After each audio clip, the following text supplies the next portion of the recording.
Alors, shalom bien-aimé, et cela fait du bien de pouvoir commencer avec nous le premier dimanche de l'année 2021 avec un thème comme celui que nous avons abordé les semaines passées, dont le titre est les prémices de la grande séduction. C'est un thème qui parle de lui-même et que j'encouragerais les uns et les autres à vraiment suivre avec attention, prendre des notes, faire aussi des remarques si possible, afin qu'ensemble nous puissions marcher dans la voie que notre Seigneur Jésus-Christ a tracée pour nous. C'est lui notre berger, c'est lui l'unique berger, l'unique bon berger. Et c'est à lui que nous devons nous confier, c'est à lui que nous devons nous fier. Si vous écoutez ce message aujourd'hui, je suppose que vous avez passé de bons congés et que les uns et les autres sont en train de se remettre petit à petit au travail. Et nous allons entrer dans le vif du sujet. Que le Seigneur nous garde, que le Seigneur nous protège davantage, que le Seigneur nous fasse grâce. Nous allons voir ensemble aujourd'hui, pour continuer ce que nous avons commencé la fois dernière, jusqu'où le peuple d'Israël a été conduit dans ses remarques erronées au sujet du temps que Moïse avait mis sur la montagne. Il trouvait que Moïse tardait à revenir et il s'apprêtait à prendre une décision qui pouvait leur être fatale. Nous allons donc lire ce fragment de texte et ensuite continuer ce que nous avions commencé. Exode, le chapitre 32, le verset 1. C'est ça notre texte principal. Pour ceux qui ont écouté les vidéos passées, ils doivent se rappeler. Aujourd'hui, je vais parler pendant une trentaine de minutes. Au lieu de 15 minutes, je vais en faire 30, peut-être un peu plus. Question de m'attarder sur certains détails qui, de mon point de vue, sont importants pour notre croissance dans le Seigneur. Le Seigneur nous appelle à pouvoir grandir en maturité. Je vais donc lire ce texte. Le peuple, voyant que Moïse tardait à descendre de la montagne, s'assembla autour d'Aaron et lui dit: « Allons, fais-nous un Dieu qui marche devant nous. »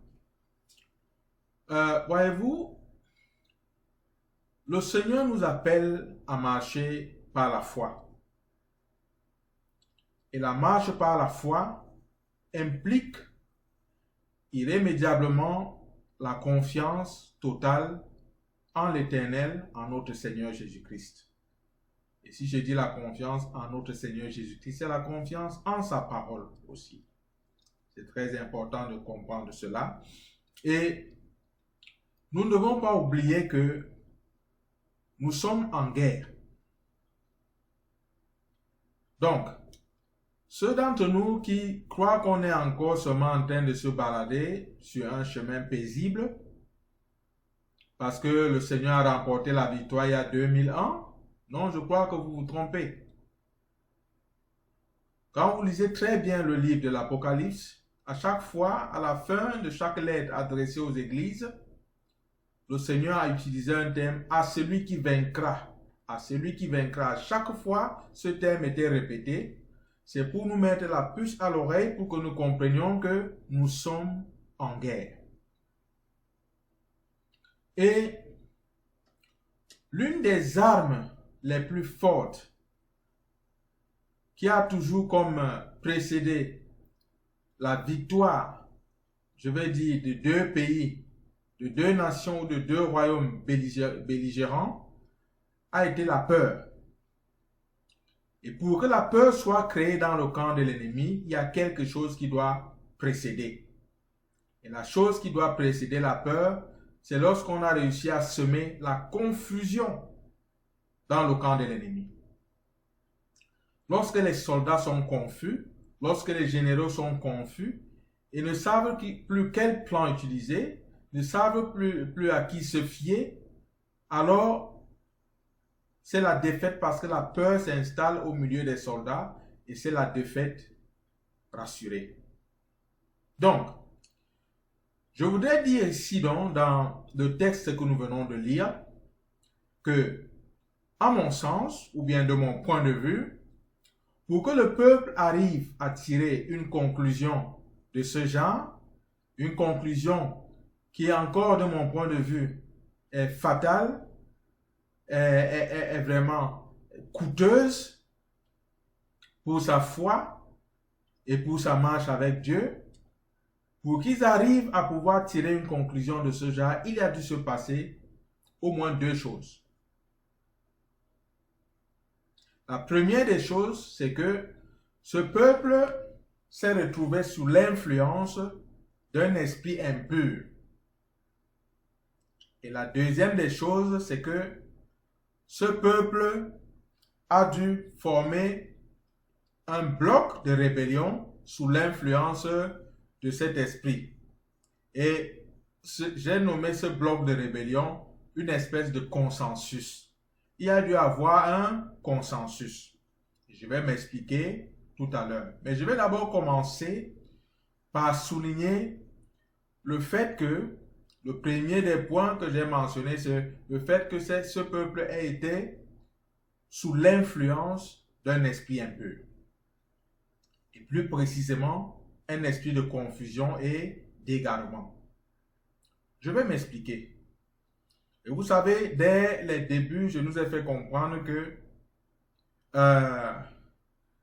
la meilleure façon d'expliquer un texte ou un verset biblique, c'est de se servir d'un autre verset biblique. Très souvent, nos spéculations peuvent rendre plus confus ceux qui nous écoutent. Mais quand nous pouvons expliquer la parole de Dieu par la parole de Dieu, c'est plus convaincant.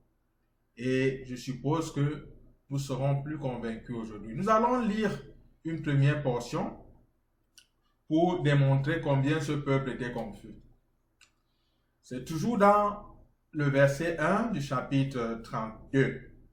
Les deux points que nous allons faire se trouvent dans ce verset. Et ensemble, nous allons juger. Le peuple commence par dire, « Car ce Moïse, cet homme qui nous a fait sortir du pays d'Égypte. » Notez très bien. « Car ce Moïse, cet homme qui nous a fait sortir du pays d'Égypte. » Et quand il continue juste plus bas, il dit ceci. Après que Aaron ait fabriqué, je veux dire, ce veau d'or, le peuple dit ceci. Le peuple dit, « Israël, voici ton Dieu qui t'a fait sortir du pays d'Égypte. » Il a d'abord dit que c'est Moïse qui l'a fait sortir du pays d'Égypte. Maintenant, quand le veau est fabriqué, le peuple dit que c'est plutôt le veau qui les a fait sortir du pays d'Égypte. Est-ce que vous ne voyez pas là une certaine confusion? Mais c'est un peuple totalement confus.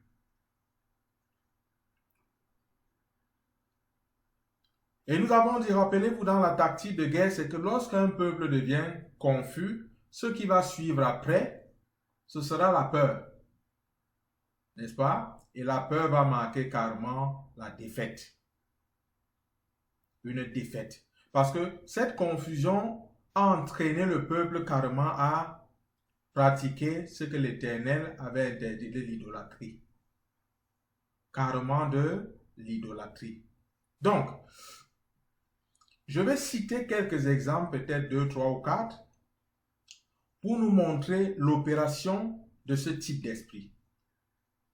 Vous voyez, dans la Bible, il y a un roi, et je vais le nommer précisément, il s'appelle le roi Saül, qui a été sous l'influence de ce type d'esprit. Il a été vraiment victime et de manière fatale. Cela lui a coûté cher.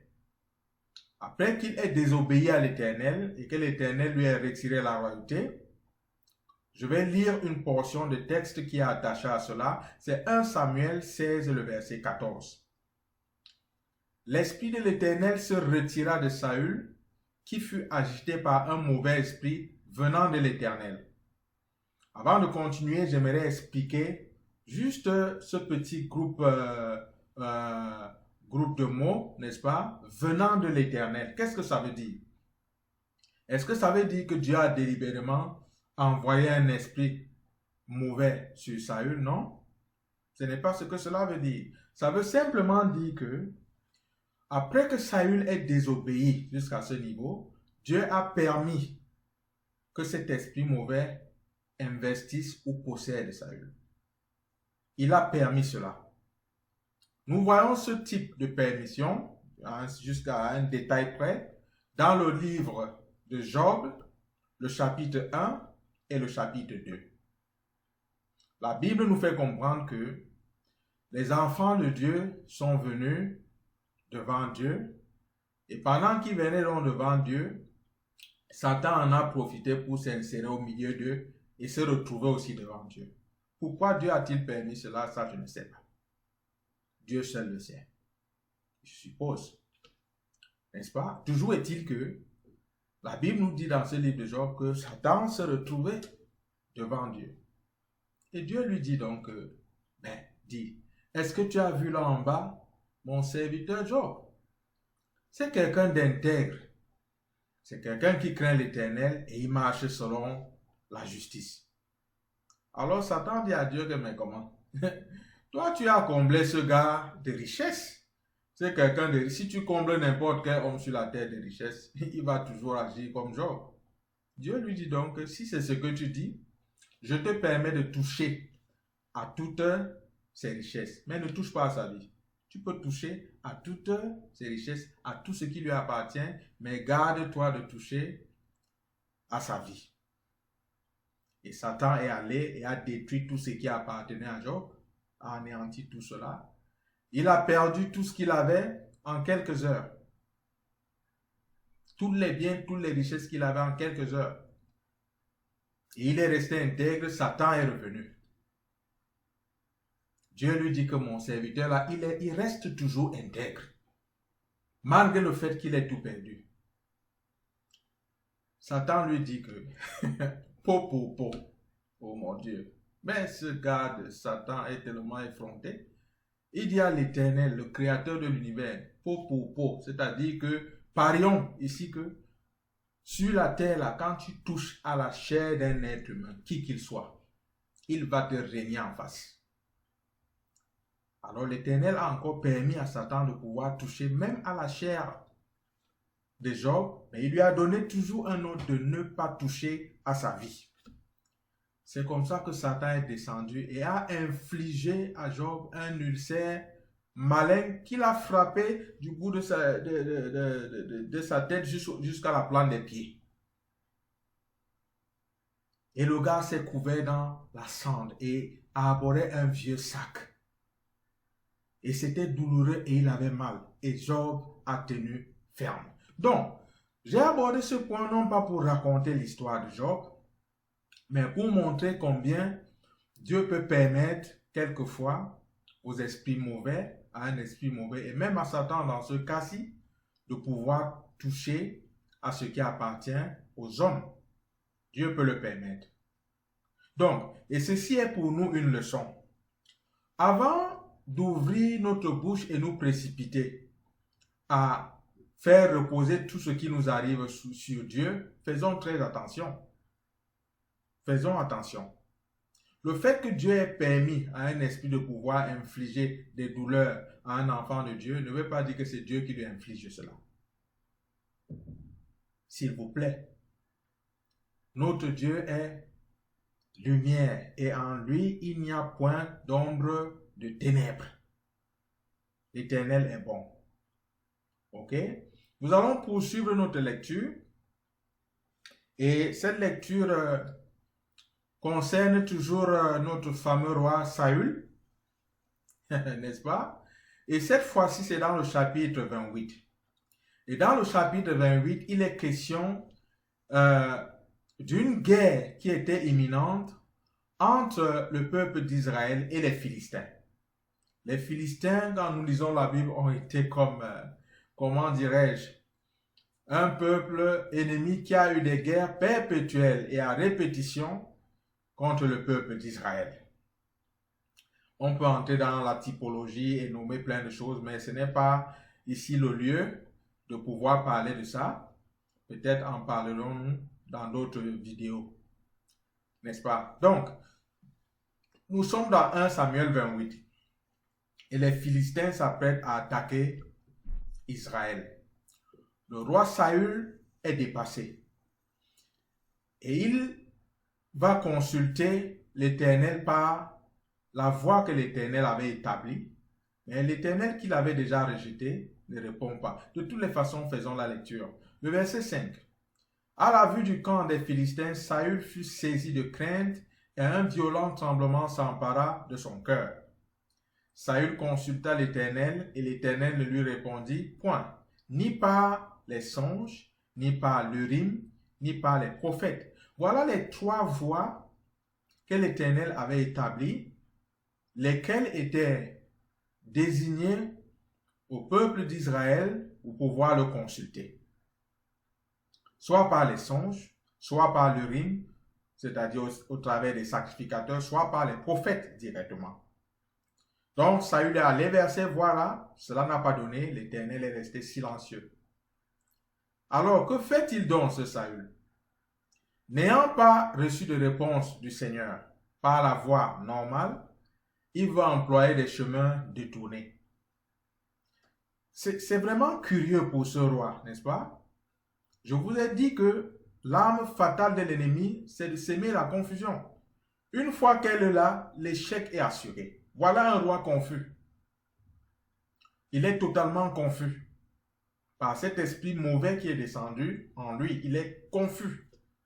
Comment pouvait-il croire donc si Dieu ne lui a pas répondu par la voie normale, alors il le ferait par une voie détournée? L'Éternel ne peut pas, il ne peut se nier lui-même. Donc le verset 7 nous dit que « Et Saül dit à ses serviteurs, « Cherchez-moi une femme qui évoque les morts, c'est-à-dire une nécromancienne. » Or, c'était quelque chose d'interdit, mais alors d'interdit sur tout le territoire israélien. Et même parmi les fils des hommes tout entiers. De ne jamais consulter des personnes qui évoquent les morts. Et il continue en disant, « Et j'irai la consulter. » Ses serviteurs lui dirent, « Voici, à Endor, il y a une femme qui évoque les morts. » Et je trouve ici que Saül avait de très très mauvais serviteurs parce que sachant qu'il existait une femme de ce genre, ils l'ont néanmoins gardée vivante. Pourtant, précédemment, lorsque nous lisons les textes, nous voyons que Saül avait donné un ordre d'effacer du territoire israélien toute personne qui pratiquerait des arts de ce genre, soit des sorciers, soit des nécromanciens et tout ce qui va avec. Mais ces gars avaient épargné cette femme et ils connaissaient même son adresse. Peut-être que ces gars même consultaient cette femme. Pourquoi? Parce qu'ils n'ont pas hésité. Immédiatement, lorsque Saül a dit qu'il voulait consulter une nécromancienne, à l'instant même, l'adresse était là. On l'y a conduit. Ça veut dire qu'ils connaissaient l'existence de cette femme. C'était des mauvais serviteurs. Peut-être avait-il attrapé le germe de leur maître Saül parce que Saül lui-même était un mauvais serviteur vis-à-vis de Dieu.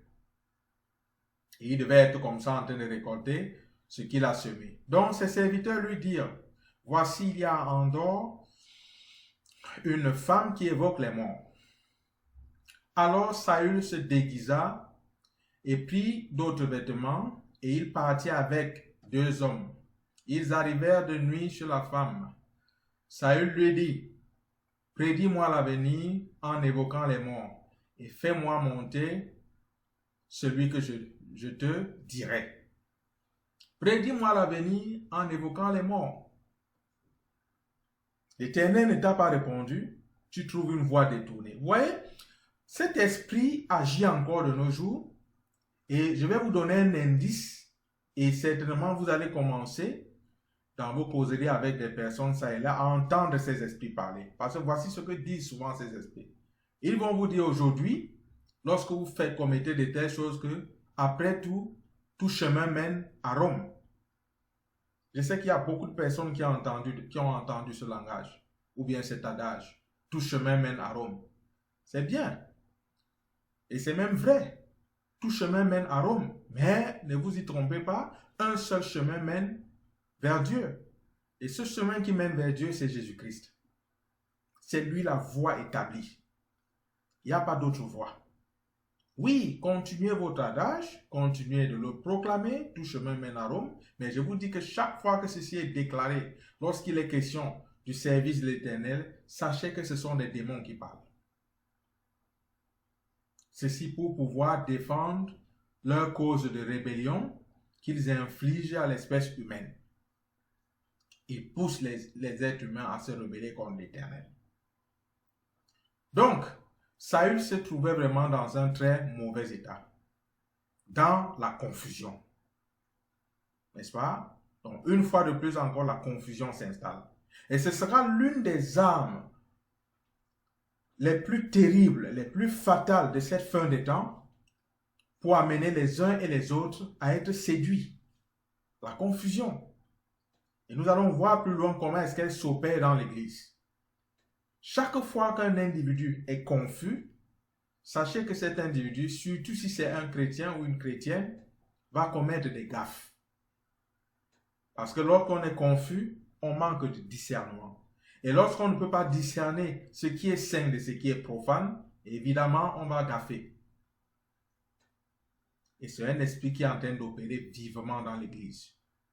Et il ne date pas, il n'a pas commencé aujourd'hui. Du temps de l'apôtre Paul, il opérait déjà et l'apôtre Paul a pu le discerner. Romains, le chapitre 1, le verset 27 à 28. Je vais faire la lecture.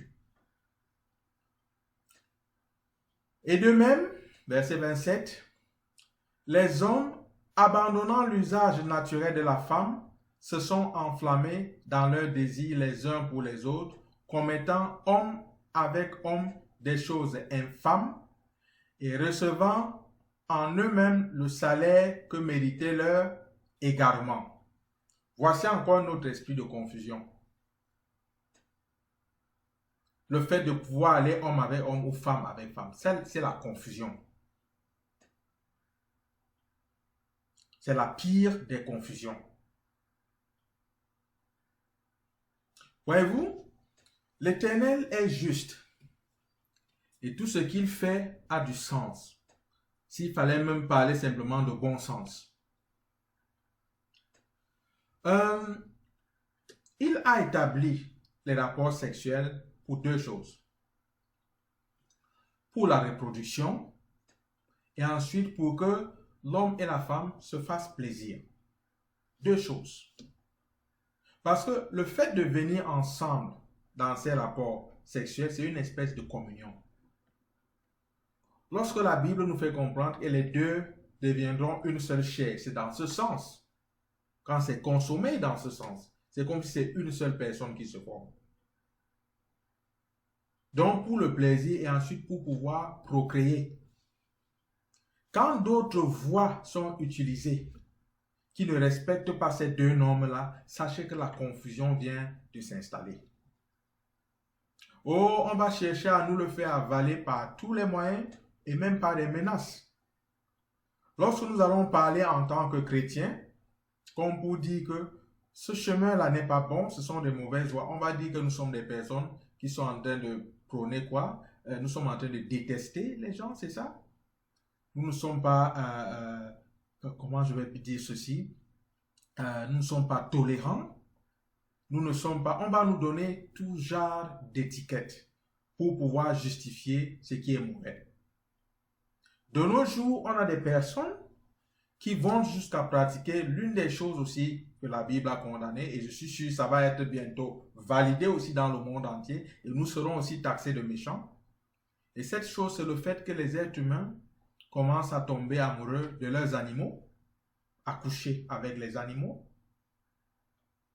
Je ne comprends pas où est-ce qu'on va avec cette histoire. Si ce n'est pas des esprits méchants et des esprits mauvais, des esprits impurs qui infligent ce genre de déformation dans la pensée des gens, alors je ne sais plus où on se trouve.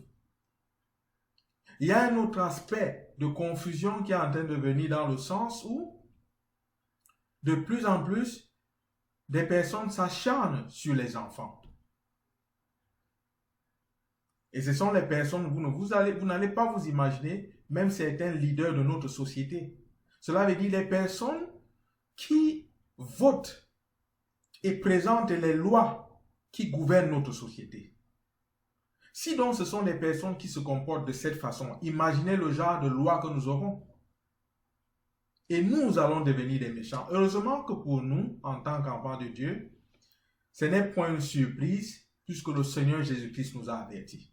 Il nous a dit qu'il nous dit ces choses afin que lorsque ces choses arriveraient, que nous sachions qu'il nous a avertis. Le Seigneur Jésus a dit que si on a détesté, si lui on l'a détesté, on l'a maltraité, on l'a vomi, on a rejeté son enseignement, on l'a rejeté. Il dit, si on a fait cela au bois vert, qu'en sera-t-il au bois sec? Donc le fait que nous soyons haïs, c'est une preuve encore que nous appartenons au Seigneur Jésus. Pour moi, ça me réjouit. C'est une preuve que j'appartiens, l'une des preuves que j'appartiens à Jésus-Christ. N'est-ce pas? Donc nous sommes en train de vivre dans un monde qui se trouve dans un bouilli de confusion, une soupe confuse, partant de ceux-là qui nous dirigent très haut jusqu'au niveau le plus bas de la société. Et pire encore, se répandant jusque dans ce que nous considérons comme Église. Puisque ce dont nous sommes en train de faire mention ici se retrouve dans la vie de certains pasteurs, de certains apôtres, de certains soi-disant prophètes, de certains soi-disant, je ne sais pas moi quoi, n'importe qui, n'importe quel corps ecclésiastique. Rappelez-vous le scandale, je veux dire, de la pédophilie des évêques, là où je ne veux même pas nommer là. Et il n'y a pas que ça. Il y a toute une foule d'autres dérapages, même dans les milieux qui se disent église réveillée, là encore même c'est pire. Parce qu'on trouve pire que cela. On trouve des pasteurs carrément investis, des pasteurs, prophètes, et nommez-moi tous ces gens-là, carrément investis dans le trafic de stupéfiants. Il suffit d'aller sur Google, vous allez voir toute une foule de ces personnes. Mais nous sommes dans une confusion totale. Et c'est l'ennemi qui sème cela. Et c'est pourquoi j'ai parlé des prémices de la grande séduction. Et quand nous allons avancer, nous allons comprendre pourquoi je parle de prémices de la grande séduction. Ce sont les prémices parce que le vrai plat de résistance est encore en train de venir. Et si étant encore au niveau des prémices, ceux qui étaient considérés comme la colonne de la vérité, cela veut dire l'Église, se trouvent déjà à genoux. Lorsque le plat de résistance viendra, est-ce que vraiment nous allons tenir? C'est la question que je pose. Et je la pose pour toi comme pour moi. Est-ce que nous serons prêts à tenir? Si nous sommes encore en train d'être traînés dans la boue, rien qu'au niveau des prémices, quand le plat de résistance va venir, le grand frère de la séduction, la mère de la séduction, est-ce que nous allons tenir? Je vais prendre une pause ici. Question de donner aux uns et aux autres un temps de réflexion. Et nous allons revenir dans quelques minutes et reprendre là où nous nous sommes arrêtés. Mais déjà, je voudrais exhorter les uns et les autres, des personnes païennes, des personnes qui n'ont pas encore reçu le Seigneur Jésus-Christ, à se rendre compte que la vie chrétienne, c'est une guerre que nous sommes en train de mener. Mais nous allons à cette guerre comme étant victorieux. Parce que nous appartenons au Seigneur Jésus-Christ, qui, pour tous ceux de ses enfants qui se confieraient en lui, qui sauraient être humbles et venir s'incliner devant lui, se repentir lorsqu'ils auraient péché, le Seigneur Jésus les relèverait. Et j'aimerais donc encourager donc aux personnes qui n'ont pas reçu le Seigneur Jésus, leur demander de faire ce pas, de venir à Jésus-Christ. Parce que d'ici peu de temps, les choses seront tellement confuses qu'il sera très difficile de pouvoir prendre une décision. Mais maintenant, là, aujourd'hui, c'est l'heure du salut pour les uns et les autres. Ce n'est pas demain. Je ne peux pas parler d'hier. Hier, c'est passé déjà. Ce n'est pas demain, c'est aujourd'hui qu'il faut pouvoir s'engager avec le Seigneur Jésus. Premièrement, pour le pardon de nos péchés. Deuxièmement, pour que nous soyons instaurés dans la famille de Dieu, n'est-ce pas? Et ensuite que nous puissions marcher dans cette victoire parce que le degré de séduction qui va s'abattre sur ce monde-ci, aucune personne ne pourra tenir. Aucune personne qui n'ait reçu Jésus ne pourra tenir. Que Dieu bénisse votre décision. Shalom.